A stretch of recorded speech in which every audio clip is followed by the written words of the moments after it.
Even his wife was saying so na it's a non-issue for the family. Kaya siguro nakakatawa no, kung hindi man ito nangyari. Matatawa na lang siguro dito si Secretary Robredo. And if he's alive now, he would say, let me just work and do my job. I don't need all the confirmations, all the formalities. What I need is to make this job work. Being so down to earth also, there were offers, right, for the family to, para mailibing si Secretary Robredo sa libingan ng mga bayani. But all his wife said was, it would be a disservice to Secretary Robredo if they do that. So I guess he would be preferred na mailibing sa Naga. Oh, that's right, because he said na Naga has always been his happy place, no?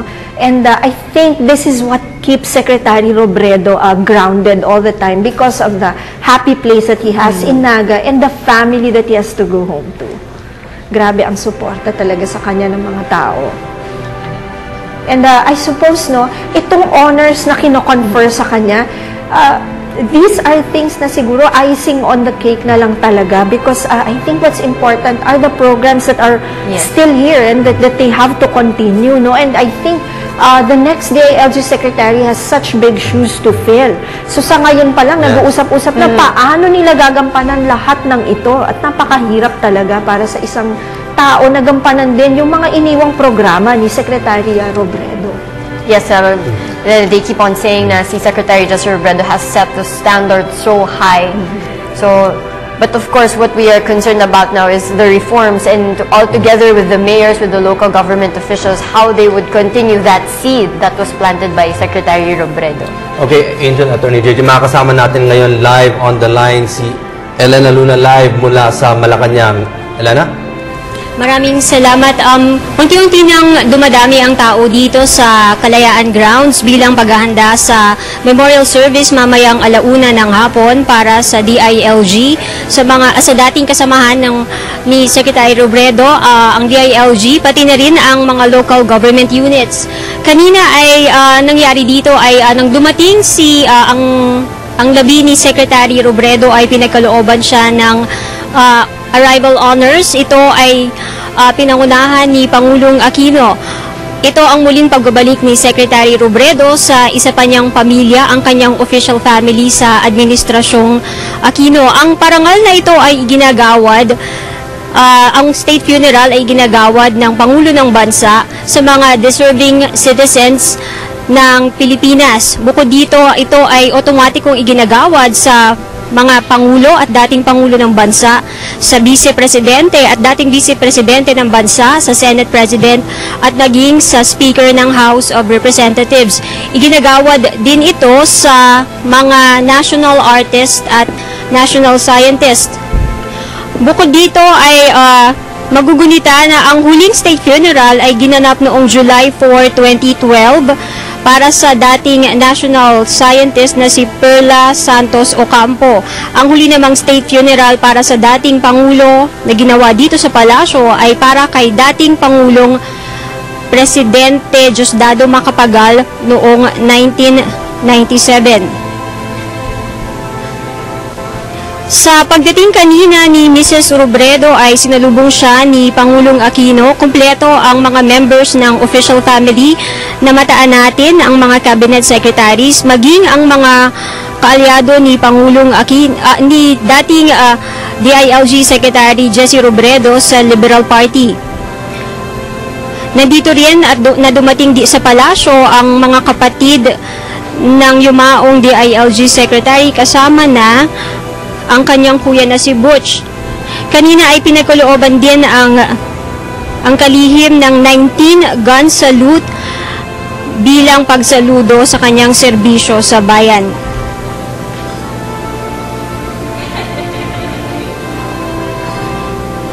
Alauna hanggang 3:00 ang memorial service ng DILG.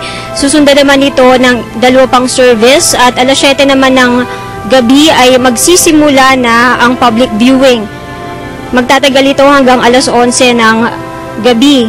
Kinabukasan Sabado ay muling bubuksan ang public viewing 8:00 ng umaga hanggang 5:00 ng hapon. Matapos nito ay magkakamuli ng pribadong memorial service kasama ang partido ng yumaong sekretary na Liberal Party at pati na rin kasama ang kanyang fellow cabinet officials.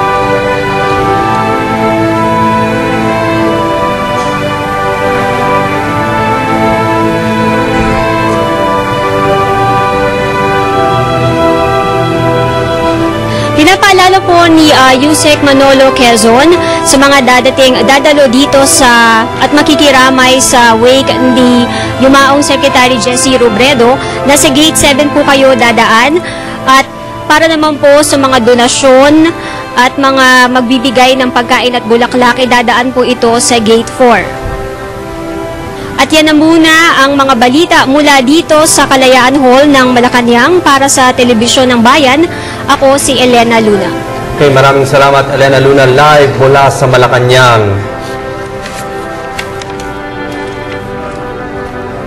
At yan, patuloy pa na natin inaantay ang magiging seremonya mamayang alauna ng DILG at ang mga LGU units.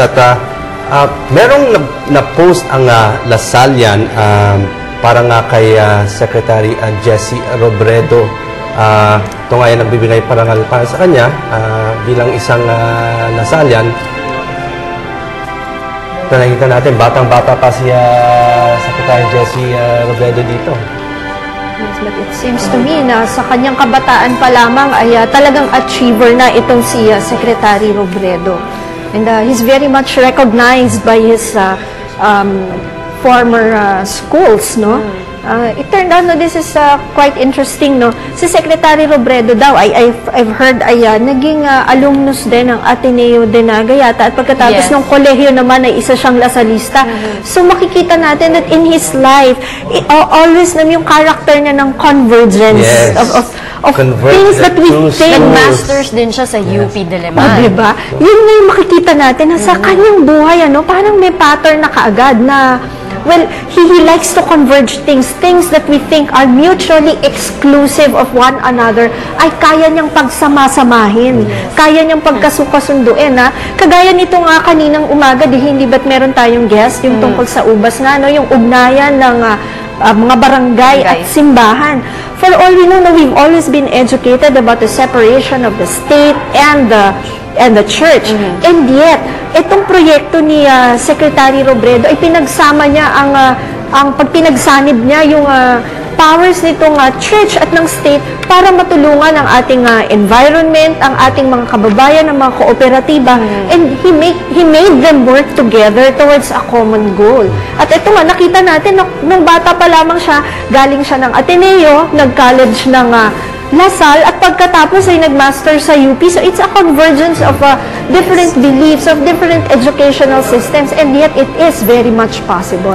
Ayan, patuloy pa rin nga itong special coverage natin sa pagbibigay pugay kay Secretary Jessie Robredo, itong state funeral. At Attorney JJ, pansamantala nga kaming magpapaalam, ako at si Angel, at mamaya-maya babalik muli ang special coverage, kasama rin si Kirby Cristobal at si Zandro Hermoso, kasama pa rin si Attorney JJ Atienza.